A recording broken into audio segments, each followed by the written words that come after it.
what would each of you tell your 17-year-old self? What would I, stop wasting your time. So I was 17, I was working at a fast food restaurant making sandwiches. Now, the internet didn't really exist as such, but looking back on it, it was part of my journey. And I regret nothing because I ended up where I am. So would I even go back and tell myself anything, is the question. If I had to, it'd be to not burn so much of my time. Let's talk to the 17-year-olds who are listening. You know, do you finish your job, come home, play video games, etc.? That's what I used to do when I was 17 a little bit. What I didn't do is come home and think, okay, fuck. Let's work on something new. Let's try and build something. Let's start a YouTube channel. Let's start creating content instead of consuming content. I'd tell myself to be a little bit more proactive with my free time and not fuck around so much. If you had a teenage son, what would be the one piece of advice you'd give him to break through the matrix and achieve success in life? I think if you're a young man, even if you're not my child, if you're just any man who's out there in the world today, you need to look at some problems that need solving, either for yourself or for society, and find a way to fix them. And I think that you should just adopt some problems and try and fix them. It doesn't matter what it is. You can just try and fix the litter in your area, or you can try and get a six-pack, or whatever you want. Men are builders. The modern world, call me misogynistic, the modern world was built by men. Every building you're in was built by men. Every road you drive on was built by men. We're builders. We build things, and that's what you should be focused on. I use this analogy a lot. Maybe I overuse it, but you need to find a way to some degree to escape the matrix. And I say the matrix because the matrix, the way it is designed. And you're not just talking shit because you've actually done that.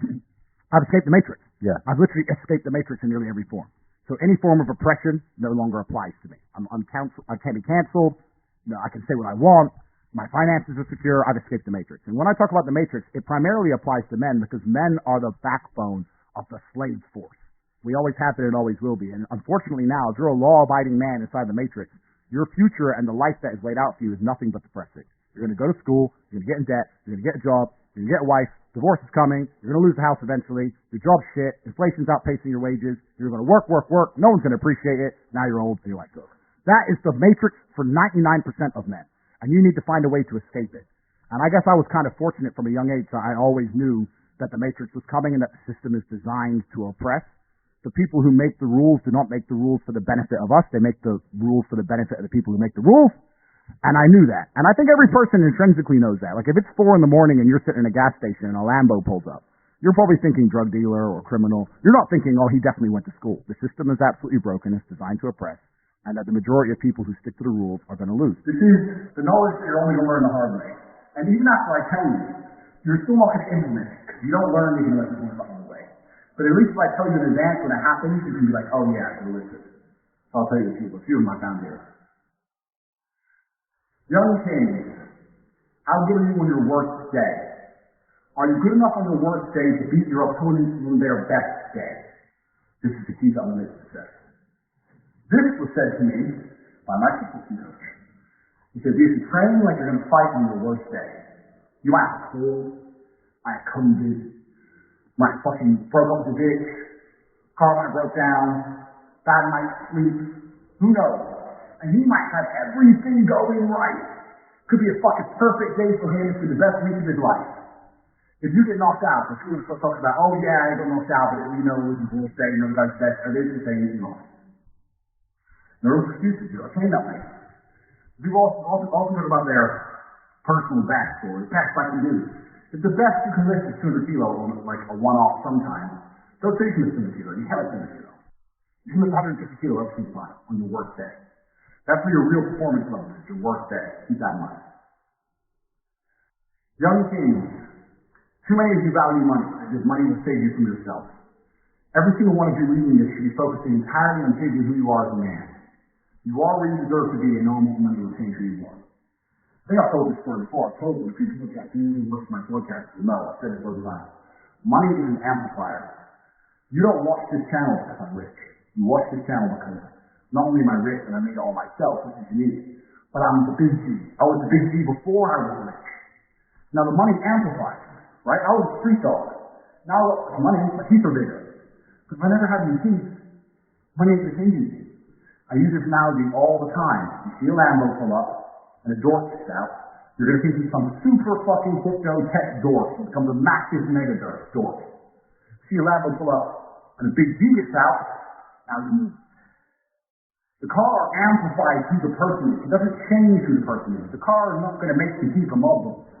It's just going to amplify who you already was. Money's an amplifier. So a lot of these people are out here chasing money. You need to strongly look at who you are as a character. Have you got any advice for 21-year-olds who, I guess, seem pretty lost and they don't really know which direction to go in? What would you offer to those guys in terms of advice? Oh, I've got loads of pieces of advice. Loads. If you don't know what to do, don't go to university. Yeah. That's the first thing.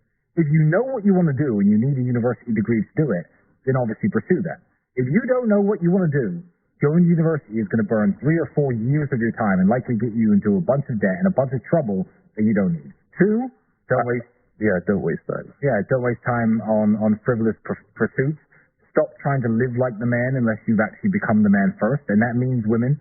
Stop trying to get laid all the time and get beautiful women, because if you are a nobody, the time and effort it's going to take into convincing a really beautiful woman to go to bed with you is much less time than it would take me or Mike, because we are a somebody already. So you're burning your hours. Don't chase women too much. Don't chase having fun too much. Don't chase clout too much. Don't try to be seen in cool places that you can't actually afford to be in. You know, Dubai is actually a very interesting example of this. I'm going to go off on a bit of a tangent here, but that's all good advice. It's simple. Dubai is a very good example of this because Dubai is a place where people can look like they're doing something big when they're doing absolutely nothing at all. Mm-hmm. There are hotels in Dubai, like the hotels I stay at, that are 1, 2, 3 grand a day, 10 grand a day. They do exist.